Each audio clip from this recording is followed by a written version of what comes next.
Hey guys, this is Mike Townsend. This week we discuss a couple requested topics from listeners. The first is Yahoo and their plans to go into payments. We hear each of our thoughts on whether or not it's too late and what they could still do. The other thing we discuss is the Bitcoin. There's a bunch of questions that were asked about particularly what would your startup and your goal to expansion and adoption as quickly as possible be? And there's a couple other questions around Bitcoin. How would you grow it outside the US? What would the demographic you would target be? What would your Bitcoin startup be? So we throw that at Brian and Faisal, myself, and digest some thoughts there, mainly around the problems that Bitcoin currently solves, and then some opportunities that implementing a Bitcoin startup successfully at a big scale would be able to open up. So really interesting discussion there. And the major topic we discuss is Apple. And we recorded this before Apple released or had their big keynote this week. But Brian really, to his credit, called it on point. He discussed his opinions around or predictions around Apple Pay before it was named Apple Pay. And really gave hints as to the things that Apple did behind the scenes to prepare for this day and some of the things that we can expect in the future. So really interesting to kind of hear it before it happens. I think once it happens, it's automatically history, but to digress into what the predictions were ahead of time were really interesting. So that's it. Hope you enjoy. Thanks.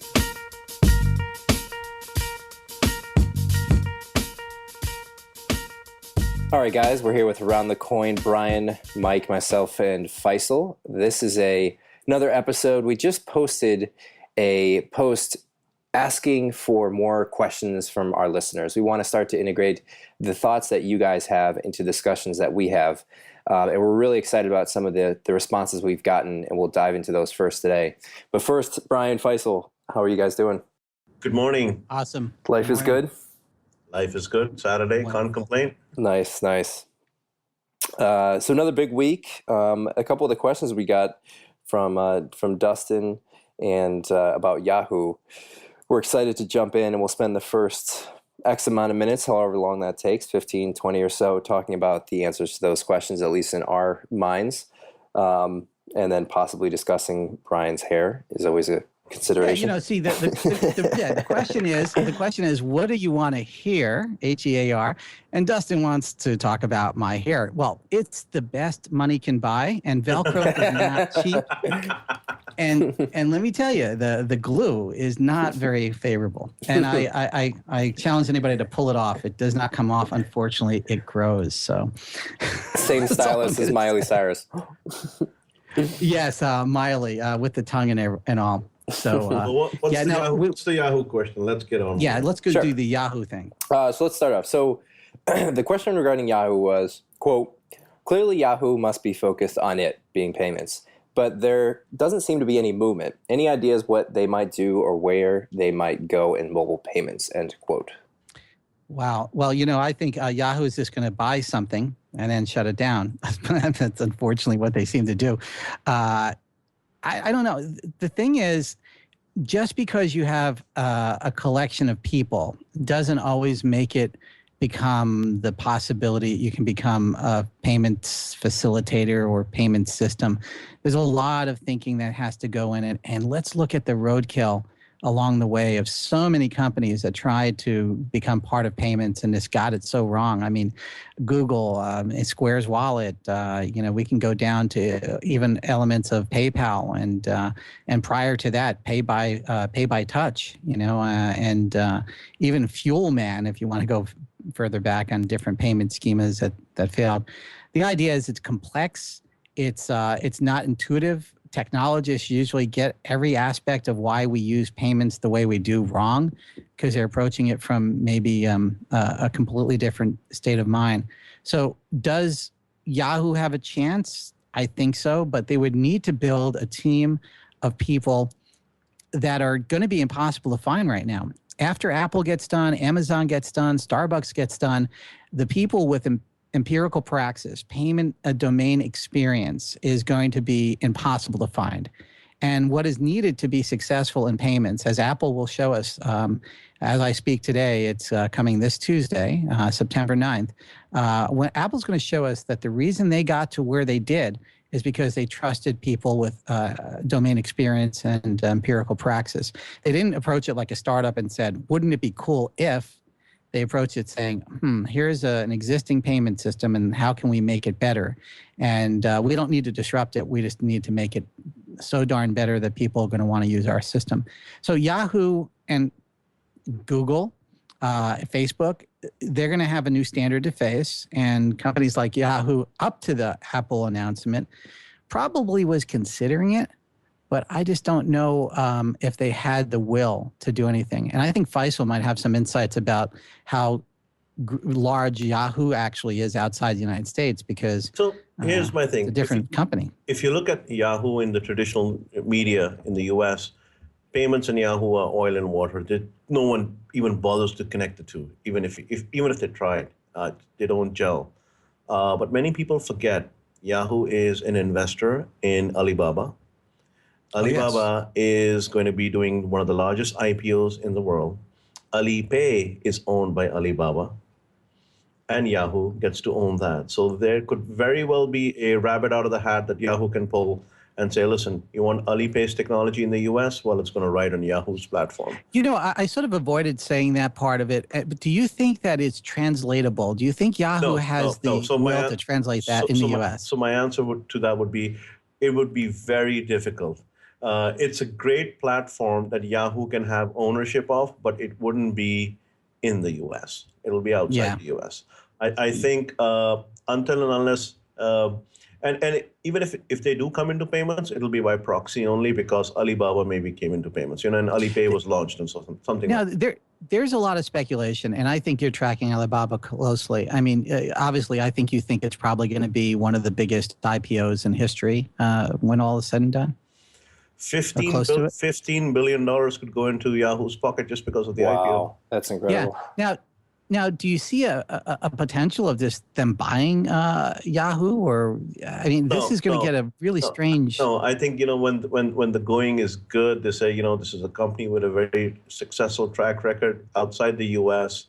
They're going to come into the U.S. They're going to test the waters. If it's good, Yahoo will make gazillions more. If not, Yahoo will remain Yahoo. But I think Alibaba is definitely going to expand to the world. Not going to expand. They are expanding in countries outside the U.S. There's a huge e-com shift that's happening out there. I think there were a couple of reports. I mean, the World Bank gave a report recently on financial inclusion, which says, India, Bangladesh, China, Pakistan, and all these countries need to have financial inclusion. I think Alipay has a huge role to play over there. And I think Yahoo will benefit by proxy by just being in the arrangement. And if Alipay wants to come into the US, it won't be under the Yahoo brand. I personally think the Alipay brand is powerful enough, unless and until they get some sort of a resistance on the brand. Yeah. Also, I got to agree with that. The Yahoo hasn't made a play in payments, and I almost think that this is their excuse to not do it. Since 2000, they haven't been in the payment. They haven't even thought about payments since PayPal was first coming around. In March 23 of 2000, they acquired a company, Arthas, Arthas, which was an online payment and commerce company similar to PayPal. And since then, just like Brian mentioned earlier, they shut it down, kind of losing the battle to PayPal. But since then, they haven't touched payments. And I think they almost got burned in the early stages so much that legacy just no one's going to give them the space to experiment. No one. It's too late. It's too late in the game. I mean, There's too many people. Have you ever thought about now, if you want a free email account, have you ever thought about going to Yahoo? No one does. So it's with the payments. I think they're not. So funny story there. I have a friend who works at Yahoo, and she said just recently, within the last couple of weeks, they started forcing Yahoo employees to use Yahoo Mail, and she said it's been the most difficult transition. So I mean, I feel for Yahoo pretty bad, and their employees when they have to all use. So I think Yahoo is gonna benefit from 2005, which is the investment they made, and that's it. But that's an accident. I mean, you want to really look at it. That was really, it wasn't a in big, hindsight, anyone can say anything. Of course, it was an accident. We all know. But at the end of the day, you'll be laughing all the way to it's the bank. financially brilliant. Yeah. But, there's the other stigma that's attached to the domain name of Yahoo. It's starting to be like, I can tell where somebody is by their, if somebody contacts me in a Hotmail account, I kind of know what's going on. I have some friends that still write me from an Excite domain. Wow. Excite.com. Wow. So no AOL. And AOL, of course, and that's a bit of a stigma that all of these companies have, and frankly, Yahoo email is still, as far as I'm concerned, their central platform, but they've done so little to try to make themselves relevant. It just seems to be let me ask you center. guys, why do we pressure them to do payments, right? Why do we expect that just because they're a large company and they provide technology that they should do payments, right? Is that automatically an opportunity? Like I was always, it's a knee-jerk reaction. It really is. It's funny because every time anybody talks about monetization, it's advertising and payments always, and the reason being is it's this idea that you can secretly make a ton of money by just taking a few basis points out of the transaction stream and obviously printing out eyeballs. You automatically solve the difficult problem, which is accumulating a lot of users, right? Every payments company that is starting off has the ultimate steep challenge of getting a lot of users. So Yahoo has a lot of users. They have a lot of page views. They should do payments and then make a small fee off that. But Yahoo doesn't have one thing. Every company has something going for them. LinkedIn has the LinkedIn authentication. Get verified by LinkedIn. You click, and suddenly you can sign up on many websites. Facebook has that. Google has that. I've never seen a Yahoo thing on that. Yahoo. Well, they tried. They tried. So they tried and they failed, right? Yeah. Yahoo's mail is questionable. It's not welcome anymore. People, they still have page views. Yahoo stores used to be big at one time, not anymore. So the question is, just because they have a large platform, a relatively large platform still, do they need to leverage it for payments? Some people may say yes. I'd say no. I think Yahoo is just going to be able to make more money by the proxy they have with Alibaba.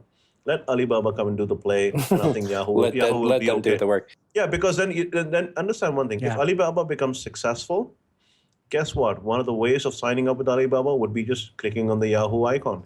Let me ask you guys this. This is like here's a side question that kind of always popped up in my head. I think a lot of people are unclear of. It kind of relates to a company automatically assuming they go into payments. So you see cards, right? You see like the Southwest credit card. You see the Amazon credit card. You see every sort of every large company essentially moves into the credit card space where they every brand, every clothing, like TJ Maxx, the Kohl's card, every retailer. Why do they do this? Is it automatically the similar thought process as you could just make money? The history was very simple. The early days, the credit card was actually what we'd call it a charge card back in the era. The charge card was issued by the retailer as a way to sell their own products. It was an extension of the Lawe program. All credit and charge cards really came from the premise of layaway. We in this modern culture are less likely to know that, but after the 2008 failure, Walmart has more money on layaway than most people could possibly imagine. They still have that layaway program, and frankly, some very poor people, it's the only way they can buy goods. So long story is, it became a way to make the interest on the products that were being sold in their store. As it became more and more of a growth with these companies, they actually found out that they would be able to count on that interest and lower their prices because they knew a certain percentage of their customers who are card holders will come in and make a purchase. So they literally are, in a sense, making the price artificially lower, knowing that they're going to make it up. Now, if you look at But it really just becomes a revenue stream, right? It's really just a revenue stream for the company. But let's look at it this way, and I do this to my friends all the time. If you put let's call it $100 dinner on a credit card, and you pay just the minimum, well, let's just say you do $1,000 worth and over a course of a time, and you just pay the minimum fees, how much is that $100 dinner ultimately going to cost you after you pay your interest charges on, say, a 24% credit card? A lot of money.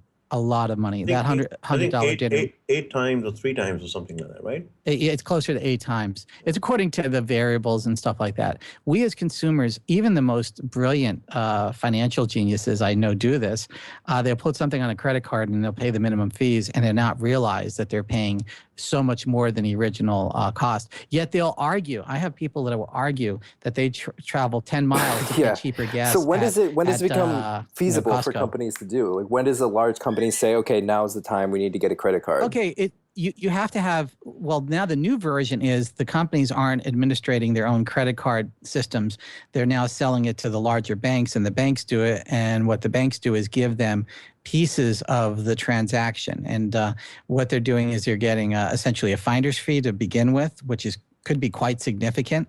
So Chase Bank might give Kohl's $25 to $100 for anybody who comes into the program.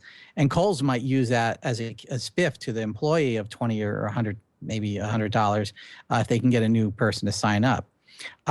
They also know that people do not pay off their balances when they typically get these cards. I mean, that makes sense. It makes perfect sense. I'm just wondering if a company has, X amount of millions of dollars of revenue, they say, okay, now is the time. No, it's not revenue. It's number of potential card holders. You can get they're called affinity cards. You can get an affinity card for as low as 25,000 potential So why members. why doesn't Yahoo put out a credit card? I don't know. I think it's because whoever comes up with the idea winds up getting it knocked down because it sounds so pedestrian. Would you do it if you guys were in charge of Yahoo payments? Yes. Would you throw out a credit card? Let's look at the payment demographic. No one's done that, right? There's no Apple credit card. There's no. I mean, there's there's an Amazon Apple credit card. There's Amazon credit card. There's Apple, but and Apple does finance and all that, but Yahoo is not actually a retailer, right? And Amazon, Apple is. So Yahoo would create an affinity program with its advertisers. See, what I would do is I would contact my prime advertisers and through transactions that are presented at that advertiser, give discounts to the consumer and make the advertiser pay me some money at the same time. Yeah, the whole idea is Yahoo can tie it to an advertising model. And they want to have, it's very simple to do. And they want to have their, basically the idea is Apple basically allows you to finance through Apple purchases, but the Amazon card allows you to buy everywhere. And I think Southwest is the same way. And that's the whole, interesting approach is Yahoo put out a card, they say, okay, you guys can use it anywhere, or is it just a gift card like anything else? I think Melissa can send me a check and for all this, but here's what I would do. What I would do is I would get an affinity card. I would put it together and I would cut deals with my top 200 advertisers that might be retailers or have retail products. And I would say, listen, we're going to put it together a deal where we're going to shunt people into particular stores using the Yahoo credit card, getting an additional 5% off. Melissa May, if you're listening, call Brian Thank you, Melissa. Brian at core.com. Dustin. And just to shout out, that question was asked by Brian Lawe. Brian Lawe, Brian Lawe is an amazing guy, great guy. Next thought here is Dustin Byington, I'm probably pronouncing that wrong, asked a great question here around the Bitcoin startup. So if Brian, Faisal, and I, or each of us independently against each other, we're going to start companies in the cryptocurrency space. The questions are, quote, there's 5 of them. I think we should just go down the line and hear our thoughts on them. The context here on the question is, if Bitcoin was your startup and your goal is to expand adoption as quickly as possible, answer these questions. The first question is, what is the biggest problem Bitcoin solves? Faisal, what do you think? Well, go through the list and then we'll just, we'll just. Sure. So the first one, what is the biggest problem Bitcoin solves? The second is, what is the most actionable problem Bitcoin solves?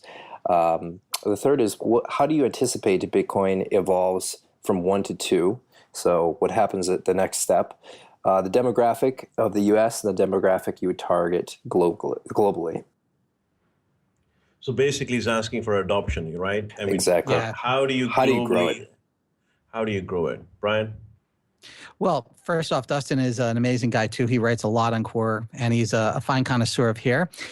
So what I would do is, what does Bitcoin solve? Well, the thing is, you don't really look at Bitcoin as solving a problem. Obviously, from the grand scheme of things. If you go down to some of its sub-use cases, it allows money to move, quote unquote, less frictionlessly. It allows you to maybe do remittances that would otherwise not even be possible. But I don't really see this as the ultimate solution for what Bitcoin is. Decentralized movement of value without the fees being associated to the value being moved.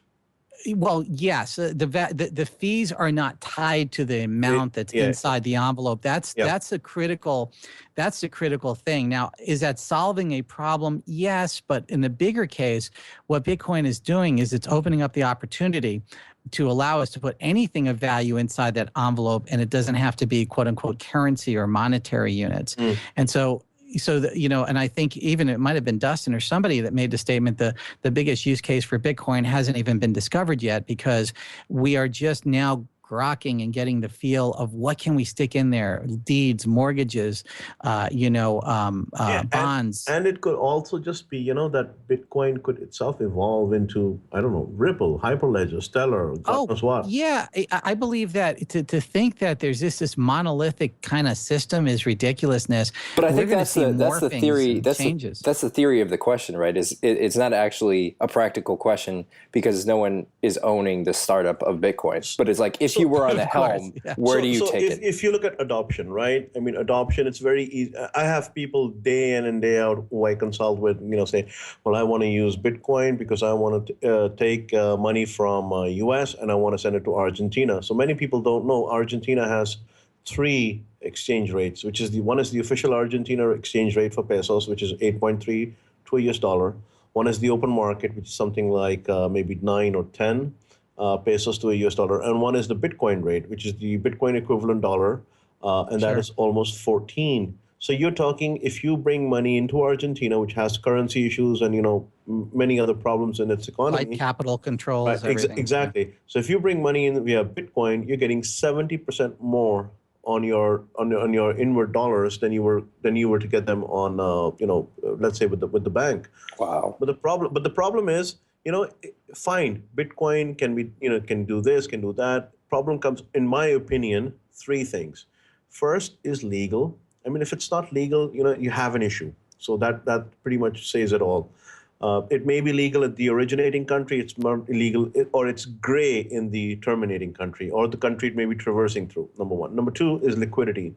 Even if it's legal, if I transmit Bitcoins to Philippines, what am I going to do with that? If I've got Bitcoins on my remittance card in Philippines, how do I buy bread from that? How do I sell Bitcoins in real time? See, that's the implication, Faisal, is when we finally make that shift of not needing to convert into legal tender, and that we spend when we're inside the Bitcoin economy, everything radically changes, and that's sort of the nightmarish. Well, that's also a utopia, scenario. right? It's going to happen when it's going to happen, right? So that's the second problem, and the third problem is, really, have you ever talked to Mexicans, Guatemalans, Ghanans, Somalians who are sending money back home at those money stores?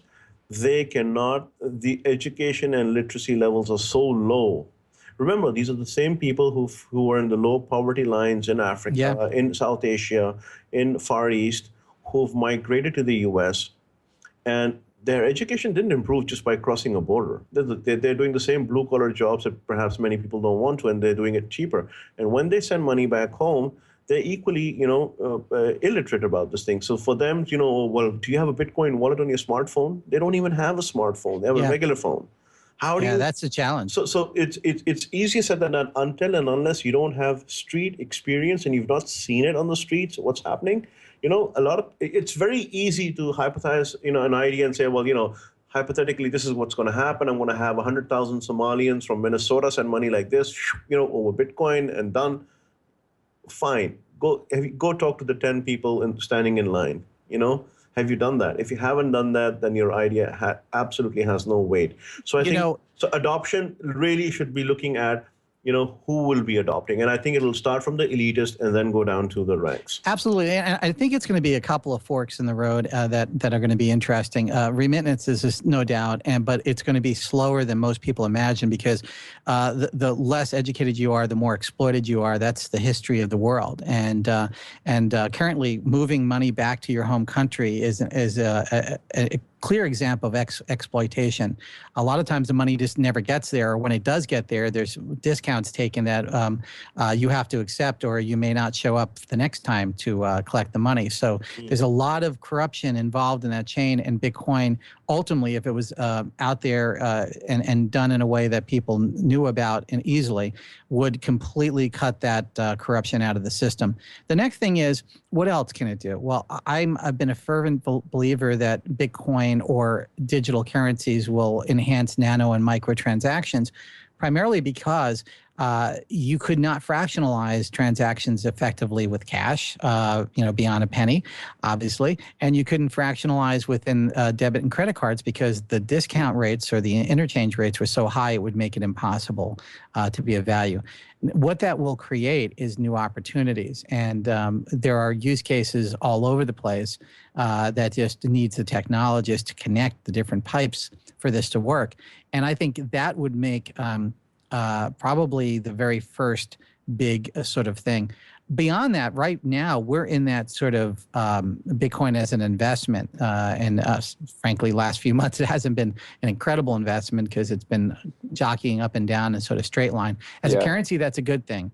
If you invested in Bitcoin for it to go to $10,000 tomorrow, you're probably not so happy. Yeah, that's always the argument there is for investors, do you invest in the company that's building on Bitcoin, or you do invest in Bitcoin itself? Naval. It's the same thing with miners. Yeah. I have miners that said, hey, I'm buying the founder of AngelList has a great conversation about that. Yeah. Well, my thought on the topic here, Brian, you bring up a couple good points, right? One is, how do you address the problem that it solves? I think remittances is probably the biggest problem that exists currently, and then there's opportunities that we don't even see, which is what's not happening, and that's the microtransactions, right? Anything less than $1, anything a few cents becomes just, it doesn't even happen. So with Bitcoin, it automatically, a fraction of a penny becomes logical to make. But I think what I currently see as the biggest opportunity for Bitcoin, or even the problem that it solves, is the 25-30% of the U.S. GDP, which is just dumped in the financial market. And I hate to say it, but a lot of what Bitcoin can do can automatically be replaced between the futures and the shorts and options and lending and all the tools around the financial market, largely based around New York. You can start to replace with automatic systems on the open source code that Bitcoin has. So you can start to play shorts, and you can do things now that employ a lot of people, which just free up value for those people to do other things. But I think that's kind of the inevitable direction that Bitcoin takes, at least first off. And then as that becomes more successful and ubiquitous, it starts to trend into other countries, and other countries sort of replicate that. Yeah, but Mike, also think about one thing, that right now your existing financial system, your transaction systems, your retail levels are 2 decimal places. Even the companies that are in the Bitcoin space, most of them are 4 or 5 decimal places. I mean, whatever happened to the 100 million Satoshis? That's what, 10, 11 decimal places, 12 decimal places? Yeah. So I think we have to see the bridge of that coming in first.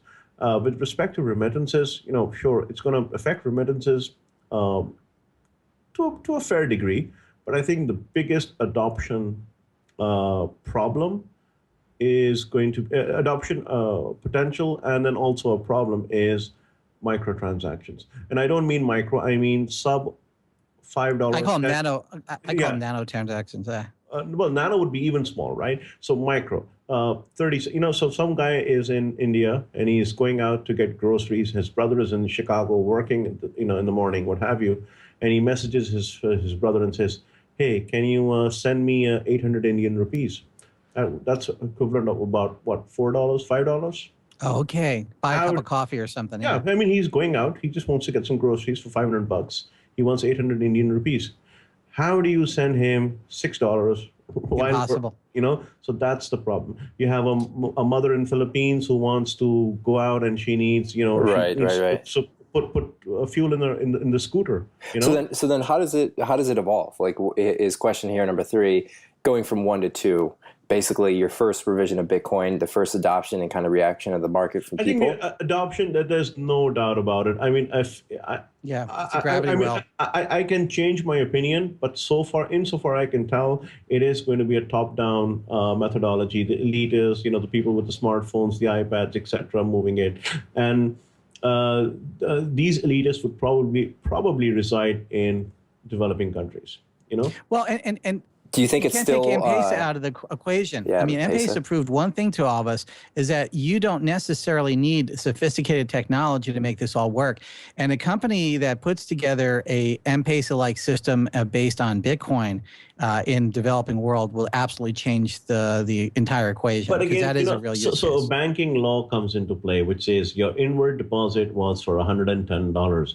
How can you tell the person who has not spent any money that now that inward deposit is only $92 because the Bitcoin price fell down? Well, of course. I mean, that's the whole thing about stability and et cetera. And that's if a bank's involved. But we have to look at these things. These are pragmatic things. So what do you think that person is going to do? Do you think that person is going to invest in Bitcoins, or accept Bitcoins the next time around? No. Well, it makes the opportunity to stabilize the Bitcoin price through arbitrage as the exchange to guarantee that if you put $10 in, $10 come out the other side. So then that's basically saying I'm buying $10 worth of Bitcoins, shooting them across the pond, and I'm instantly selling those Bitcoins and converting them to $10. So what's the big change? You're using Bitcoin just as a payment rail right now, nothing more. Well, you're using it but also what you're doing is ostensibly you're freezing that value even though it's still in Bitcoin. You don't have to convert it. What you're saying is what you have on account with us is equivalent to the money that somebody put in. So you don't have to spend it in cash or in currency in your local thing. Later on, you would just spend it as Bitcoin, and the economies of whether something's priced in the local currency or whether it's priced in Bitcoin is another matter. So the idea is it is a transport, but it's also a valid guarantee that the individual is always going to receive the value that they put in. And so it's the next step you need to try to create a stability in the payment system. Otherwise, it's everybody going, well, Bitcoin could slide up or slide down. I think what we've seen over the last few months, it has a nice range in the $500 to $600 range, but that could really hurt some people if they put too much in it. Next thought here is what demographic would you target, U.S. and globally? Brian, would you target the remittances users, the people, the mothers, the workers out of the country, the 40 to 35 to 45-year-old? Again, if you were a startup, you would have to pick one of the two directions. Remittances are great. They're more complex. I think for just the getting things done with a bunch of startup guys hanging out and gals, I would go for nano and micro transactions. And what demographic is that? Would you say that's going to be everybody who has an Generation X or Y on the internet? Yeah, anybody who's using the internet and it becomes a protocol like HTTP, you go to something using this protocol essentially, or through your smartphone, and you're getting better value, and you're paying just a very small amount, almost negligible types of amount, to try to do that. But it's compensating the system and improving quality all along the way. And then you have access. It's not just access to information or video. What's the age range? Age range, male, females, average income? Well, to start off, it's always going to be, when you're doing tech, it's going to be primarily male, if you're going to do something like this, the traditional way, and primarily somebody below the age of 40. But if you are really, really smart, you would primarily target females above the ages of 25 and below the age of 50. Because these are the people in the traditional families that have more control over the destination of the funds of a family. And if you were to create a use case that would attract that user, let's call it, unfortunately, the Pinterest model, you would do exceedingly well. Now, how do you do that? Well, Pinterest popped up before anybody in the tech community really understood what it was about.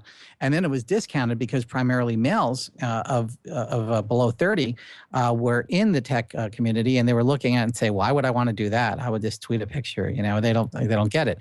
But what those women understood is that there was not only just an economy that could be formed around that, which there is a community that's formed around it, and compensation can be moving back and forth.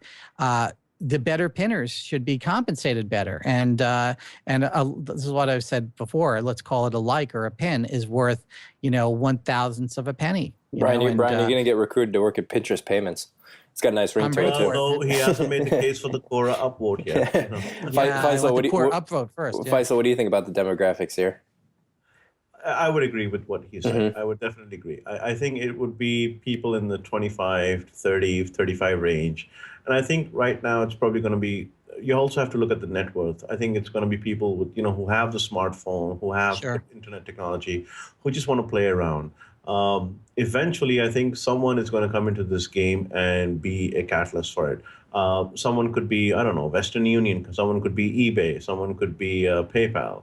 And that would really get the traction going. I think independently, if a lot of people are trying to do the same thing, the adoption rates are going to be mixed, slow at best, unless you have some major anchor company come in and say, listen, I'm going to be the catalyst for driving Bitcoin. Right. That hasn't happened yet. Absolutely. Yeah. It'll be exciting when it does. That's why there's an opportunity. Yeah. Sure thing. It's going to be the opportunity of the lifetime, really, and it's not going to end. It's going to be going on. Don't be surprised. Don't be surprised. It may just the adoption just may come up from the other part of the world. Think Russia. I know. Yeah. I know. I even look at mobile payments across Africa. It's because of the unbanked there. Just with SMS, you can transfer money. It's just the need, I think, is what really drives adoption, right? So in Africa right now, Bitcoin is experiencing what we call local walking ATMs, local walking exchanges. So same thing, sending $20 worth of Bitcoins instantly, and then some guys immediately, converting them to cash. Well, let me tell you, that's going to pick up. Oh, yeah. That is growing radically. But again, it needs some form of a governance. It has to come into play because otherwise the regulators will step in and the bankers will step in, the lobbyists will step in. And, contrary to popular belief, there is a lobbying effort over there by the bankers and everyone else. And, it's a greedy continent. So is Asia. Asia is a very greedy continent. That they will do anything and everything to rip the common man's hard-earned income out of their hands because they can. Because they can. Yeah, great thoughts there. So transitioning a little bit, Apple is about to release on September 9th some big news. There's a lot of speculation as to what they're going to talk about. By the time this podcast gets posted, it will probably be right around that time frame. So this is almost, as our listeners are listening to this is the predictions before it happens, while you're probably sitting there watching the news unfold. Hopefully, as Brian is tweeting and blogging it live from the San Francisco location. What do you guys think about Nostradamus here? Yeah, Brian, we talked a little bit pre-show about the NFC, Apple surprises, if you will. What are your takeaways there? Well, it's been a long journey for me on NFC. Walk us through. Did you in the beginning? Were you excited? Did you think payments was going to be dominated through NFC, and then people backed away and said NFC is overrated? Well, it's not going to. I have no love for NFC as a protocol. I have no love of the history of the electronics behind it. In particular, it's a pretty average sort of protocol, pretty average sort of electronics. NFC is an open inductor. That's a coil on one side and a coil on another. It's not even really radio frequency. It's more of an induction system. I've been involved in payments for 30 years, and I've watched RFID and infrared. Even at one time, everybody thought everybody was going to transfer money through an infrared device. In fact, there's a guy named Elon Musk who started a company called X.com, and Confinity, a guy named the guys that started Confinity, the PayPal mafia, Peter Thiel, they thought that everybody was going to be using their palm devices to send money through infrared technology. It was way, way, way too early. But what happened with NFC is people started developing politics around it. And I felt that was a very dismaying thing. So what's the limitation there? What's the limitation with NFC? Is it that you have to physically be right next? It's not a limitation. No, it's politics. See, what Right. happened was NFC got wrangled away from the payment card companies, and it got to become a protocol of cellular providers. They created inside their SIM chips, which every cell phone has, which is essentially giving you the authority to use that phone in their system, so you can pay the bill. They put something in there called a secured element, and that's where NFC started getting its bad reputation. And what happened was people who were pro-startup and big company, anti-cellular company were anti-NFC because they are the bad guys who want to be the gatekeepers, and they were stifling innovation. True, that was in fact the case. But there was nothing wrong with the technology. There was something wrong with the people who were pronouncing NFC dead. And let me tell you, companies that could have made millions of dollars, billions of dollars, were shunted to go in another direction because they trusted these, unfortunately, venture capitalists, former payment experts who pronounced NFC dead. And go and try to Google who pronounced NFC dead. You'll be shocked. And meanwhile, I was not pronouncing NFC alive or dead. I just said, listen, the very last hair length of an air distance between your phone and a payment terminal needs to be absolutely trustworthy. Now, NFC isn't absolutely secure. There's ways that you can get around it, but there's ways to secure it that haven't been done correctly, and I believed that Apple would do that. How I believed it was Although patents. I would say Apple's security confidence in the public is not at an all-time high right now after their recent celebrity seeing the naked photo leak. bodies of starlets has probably been the worst case scenario for Apple, and I do not feel that was an accident. Unfortunately, I think So what just shifted? What occurred? What news came out that supports the belief that NFC is going to be the future? Well, all right. It's not news. It's really just logistics and the realities, right? You have to look at what the last inch of the payment transaction looks like. The startup world would say, oh, I want to own it all. I want to be a disruptor. I want to own the payment side, and I want to own the merchant side, and we'll make a whole lot of money, grow big, fast, and break things and all that kind of stuff. And I knew that was ridiculous in 2008, 2010, 2012, 2014. I said, the only way that you're going to succeed in payments, the only way you will succeed in payments is working with and not against the infrastructure, not asking merchants to change their merchant account, not asking them to change their equipment in a material way, meaning throw out that ugly cash register, Mr. Merchant, and buy this new iPad cash register. The question is, you don't see an iPad cash register in any Apple store, and I don't think you're going to see it anytime soon. You do see a payment device called EasyPay 3, and I will get into that in a second. But what it really happened was Apple surveyed the system and said, how can we take the existing infrastructure and not disrupt it, but create a layer on it that is so persuasive for the consumer, for the merchant, and for all the people that are in the payment infrastructure that they would want it. So Apple went about doing that. It took a long time. It took negotiations. It's the exact same format they used to negotiate with record labels. Apple could have disrupted record companies. They didn't. They said, we need you. They could have tried. We need you to be a partner. Well, they didn't really disrupt them. Same with cellular companies. Apple could have made their own cellular network. They didn't. They could have tried. It's not a guarantee at all that they would have succeeded. What confidence is there that the NFC is going to be in the new iPhone? Is that a 100% confidence that it's in the hardware? And unfortunately, I can look ridiculous if I'm wrong. But the reason why I have 100% confidence, there's always a chance. I usually don't, if you know me from my past, I usually don't predict an exact iOS device that's going to have NFC in it. But my sources and the chipsets that I know that they're using say that it's going to be in there. I think I remember you predicted one on the iPhone 5. The fingerprint scanner on the iPhone 5, and then I think you missed that one. I think there was one. No, I predicted it on the iPhone 5S. I said that Apple it was on that one. Well, you missed. I think it was NFC you predicted on 5, or it was something. I was like, oh, Brian missed it. Wow. Let me write that down on the calendar. What I said about iPhone 5S, and it turned out I was correct, is at the very last minute, Apple was going to include NFC on the iPhone 5S, but it was way too early. And they decided, I think it was between 6 and 4 weeks before when they froze the design, which is really just a few weeks before it's in manufacturing, to remove it. And they had a plan B and a plan C. And you'll see that come out as Apple employees start talking about the history of this. Again, I wasn't exactly saying that model. I said the first thing Apple needs to do is to secure the iOS device with a fingerprint scanner. Well, I sure hope, Brian, based on your... Or go ahead. Go ahead. Sure. The second thing they need to do is create something called a secured area. And I knew that was going to be based on the trust zone that Apple created with the, ARM created with their own processor. Apple just extended that and they wind up calling it the secure enclave. But it was, I kind of knew that it was way, way too early to get NFC. But here's the thing about NFC. It's not just about payments.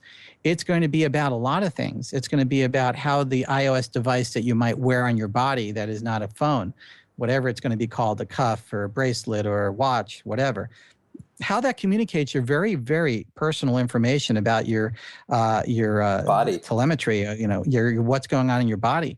Apple's got even a larger job now after this ostensible iCloud hack, which it really wasn't. It was just a password predictor, which unfortunately most of us don't choose great passwords.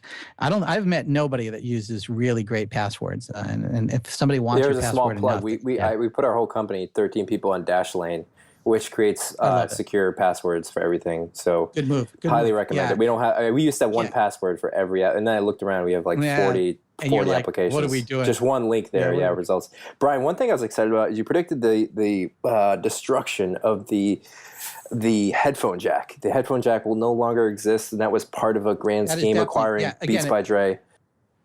Yeah, that's, again, not an exact model. That is definitely the direction they're going, and there's no doubt about it. In 3 days, you think we'll see that? No, you won't see the next model. It's too early, but that's the premise. You may see elements of that in the very high-end version. Some iPhone, and this might be using much more sapphire and much more raw elements, and it'll start showing why Apple hired a lot of people from the fashion world to become a part of the company. They're going to really start making more dramatic differences between models and not just have one model of iOS device or iPhone or iPad. There's going to be more luxury models. And I think the ultimate luxury model is going to have no ports at all. I mean, it's going to be inductive charging. It's going to not have any plugs that are necessary. As it should, because it should be a hermetically sealed device because we have technology around that makes sense for that. So they're not going to, Apple's not, and this is why a lot of people get it wrong, Apple's not going to overnight by fiat say, let there be no, 3.5 millimeter jacks. Yeah, it's going in that direction. One thing I'll say is when Elon Musk was on the Colbert Report, which is a really funny Comedy Central show, that at the very end he says, well, Elon, what are you going to build next? What's next in the pipeline? And he says, well, what do you want me to build? And then Colbert says, I want you to get rid of all the cords, all the cables, all the chargers. And he's like, all right, we'll do that. I thought it was the greatest response. And you know what's really ironic? He might just pull it off. He might actually do that. I mean, indirectly, because, let's face it, we don't need these cords. They make no sense. They're a vestige of a prior system. So anyway, getting to Apple and NFC. All right, what might happen on Tuesday because of this security breach is we might see a reduced announcement of what Apple's going to do in payments and NFC. NFC, even in its most perfect world, would only be looking like a beta test on Tuesday because there's more to Apple payments than just NFC. Wow, you think they really react to that, huh? Really, even a few days before they changed the whole. It seems like they would have this planned out. No doubt. Wow. No. It's all hands on deck. I can tell you, I have people inside of Apple who are literally working on revising some of the ideas of what's going on in this announcement. And I feel for them because they've worked diligently and none of them planned that a breach like this would have that impact. So they're reconsidering things. And again, NFC is not just about payments. It's going to be about other protocols, other types of systems. Apple Payments is not just about NFC. It's about their negotiation on how host card emulation.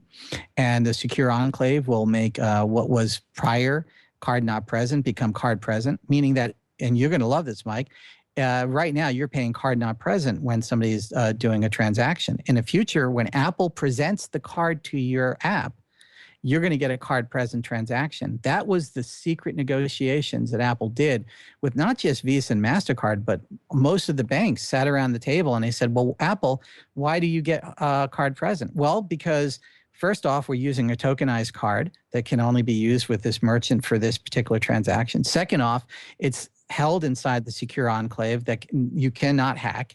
It is not a software type of scenario. You can't get in. Only thing that comes out of that after it's in is a token, and there's no way to reverse that token. Well, at least not until quantum computing has really taken over, and that will be long gone. And then after that, they also said, we're going to give you location data. We're going to give demographic data about the user that you could never get when you swiped a card. So yes, we believe that the merchants that use this or the app designers should get card present fees. That's going to be probably more talked about. So that's the big impact. That's what Apple's been working on behind the scenes with Visa, MasterCard. So how is it working? Are they taking meetings with Amex, Visa, MasterCard, negotiating card present deals with their CTO? Absolutely. Absolutely. Yeah, and Faisal's right. It really was a masterful maestro stroke of Tim Cook and Steve. Steve started this very early on to pull all of the players in and not to play this disruption narrative, to say, listen, we love what you guys are doing. We just want to make it better. That's exactly what he said to the record labels. It's exactly what Steve said to the cellular providers. There was none of this startup arrogance, I'm in your face kind of stuff. And it was a slow process. Let's face it, they were scared of Apple. They were scared when he had 300 million cards on file. Now they're approaching 1 billion cards. So if the payment card infrastructure didn't negotiate with Apple, Apple could have invented its own payment system. I don't believe Apple will ever do its own payment system in and of itself. They want to be a facilitator. That's why they're not a record company, a movie producing house, although Pixar might be argued somehow. So Faisal, what are your thoughts here? Like, how did this shake down before? How was Apple's approach to saying we're going to negotiate with all the MasterCard, Visa cardholders and then distribute that into the world? I think I'm almost going to feel vindicated once the announcement comes out. I've been saying all along, the payment, the phone is right now a payment channel, and it is morphing into the payment instrument. I hear you. And all these things are indicative of that approach, that this will eventually, your phone will be a payment instrument. It will not be treated as a payment channel. It'll have monetary value associated with it, with how much is loaded, how much is captured, how much can be transmitted, et cetera, et cetera. So I think all this thing that they're doing now, the question that I ask actually is, what will Apple not get into? What about bill payments? What about the checking industry, the ACH? What about the cash transactions? How much does it want to capture that? What about PayPal? What about remittances? And I guess they're going to draw a line. They're going to draw a line because they want to see more transactions happening rather than fewer transactions and, a high dollar volume and they'll just get something. I think they want to make a system that is more transactable, where you use the system of the phone on a daily basis multiple times to pay in or pay out. I think they're going in the right direction, but who knows? I think Faisal's so right. And let's just say this. We are going to see a lot of companies who bought into their wallet concepts, who unfortunately, if they listened to guys like us, Faisal, myself, years ago, there would have been no investment in creating a standalone wallet because it was obvious Apple was going to do this. They're going to Apple's throwing a lifeline to companies like Verifone and Square and a few others because they actually gave them a preliminary notice of this is what it's going to be like, and you guys can adapt to it. And so companies like Square and could have maybe even to some extent PayPal were privy to some of these situations and are allowing them to almost be there at announce date to share in the glory. But the long-term thing is Apple's going to Sherlock people, and this is an old term, but basically Apple's going to render redundant and useless other systems, not by the virtue that they wanted to do it. It's like a giant waking up, putting his foot down, and 10,000 little creatures die, and the giant doesn't even know it. I mean, we step on ants all day long. And so Apple's going to wind up messing up a lot of the payment plans. And we can name a whole lot of really interesting ideas on way to pay and to get loyalty and rewards. I got to tell you, they're just not going to make sense anymore. Even like paying somebody via email, like what Square Cash is. I mean, if they're smart, they would look at what Apple is doing and get way, way in front of it. Not what Apple shared with them privately to get the, host card emulation to work with, Square Order and things like that, and even to get NFC on the Square dongle, which we'll start seeing very soon, which will make the company look like they're in front of it, but they wasted billions on Square Wallet. I'm really talking about, and Faisal and I talked about this before the show, moving money between one phone and another is going to become less and less of a problem. And we're not even talking about Bitcoin. We're talking about the protocol of the mechanics of it. And if you have two devices right there, you can ship one value to the one device to another. And Apple is already in negotiations with banks. And the whole idea of using the debit card rails to do this and incur all these costs are not going to be the way this is going to work. It's just like Square and PayPal are absorbing the card not present fees when they were doing their wallets and inserting themselves in the middle and marking up interchange and trying to sell merchant accounts when Apple's saying, forget about that. We'll get interchange rebated from the payment card companies, and we don't have to sell a merchant account. We don't have to sell a credit card, and we don't have to even sell on a wallet. We just have to sell all the participants. So it's going to change. Do you think Google was anticipating this exact thing with the acquisition of Bump Payments in September of last year? Like, is that was Bump just that acqui-hire to? Yeah, it was like a Yahoo move too. Because that's what it did. Google, I think they used NFC. It may have been Bluetooth, but they essentially moved into payments. It was Wi-Fi. It was Wi-Fi first, and they were looking at your location. Later, they tried to use sort of a Bluetooth and then NFC on some of the Android phones. But what it really is big about Google is they. Oh, by the way, they shut it down. I just noticed Google shut it down. Yeah, it don't work anymore. What Google did is they got involved with KitKat having host card emulation, and everybody thought that when host card emulation, which is replacing the secure element that cellular provides, NFC ambitions, because cell companies wanted a bigger piece of the action and they were just gatekeepers. When KitKat took over the mantle of having host card emulation, everybody thought it was a Google play. And I wrote on Quora the hour after it was announced, this is a big Apple play. And what it did is it confirmed that the secure enclave that Apple was using was a legal method under Visa MasterCard rule to do host card emulation. Google didn't have the will and motivation to get in front of this because they already had failed and put a lot of money and time and effort on the Google Wallet. Apple made note of that, and Apple has historically never been the first on a lot of almost anything. Yeah. They weren't the first mouse. They weren't the first graphical interface. We can go down a whole list. More than the first USB. You do know that, the great battle for the future of payments and, innovation, et cetera, is only between four companies: Apple, Facebook, Google, and Amazon. Companies like Square and PayPal and everyone else can just take a second seat, because here's exactly what we were talking about a few minutes ago about adoption. These companies have the framework, the bandwidth, the platform, the people, the market size to do a massive adoption. I call them the landlords. They're the landlords. They are they're on their land. Absolutely. And only these four companies, collectively, these four companies, perhaps, have you ever thought, okay, Apple, Facebook, Google, and Amazon, how many people have they touched in their lives? Of the current population? Just about the majority. The majority of the connected world I would say about that ecosystem. I would say close to about maybe 3.5, 4 billion people. Yeah, and growing. And that's why I would what's Square going to do, startup. right? So what's Square going to do? Nothing. That's why I advise any startup. I go, listen, get out of this notion. And it's not because I'm a fatalist. It's I'm a practical and pragmatic realist using logic. Get out of the notion that you're going to grow big fast. Those days are over with payments. Now the idea is, how can you make value in that ecosystem? And unfortunately, so many companies were consumed with chasing these idols across the desert with mirages that they wasted time and money, critically important time and money and talent, on going after stuff that really didn't make any sense. I want to do a shout out, and I want to say to all the people who listen to the show, I want you to go back to Quora, go back to Accepting Payments blog, read up what the Oracle wrote. The Oracle being, a great maestro, Brian Romley. and after Tuesday, you see how right we were. And really, he was right, and in a lot, many things. Just because no one no one gave Apple or anyone else the thing, hey, it's not, the NFC didn't come out in 4. Look, Apple didn't bring it out in 5 or 5S. Well, who said they had to announce it? They're going to go at their own pace.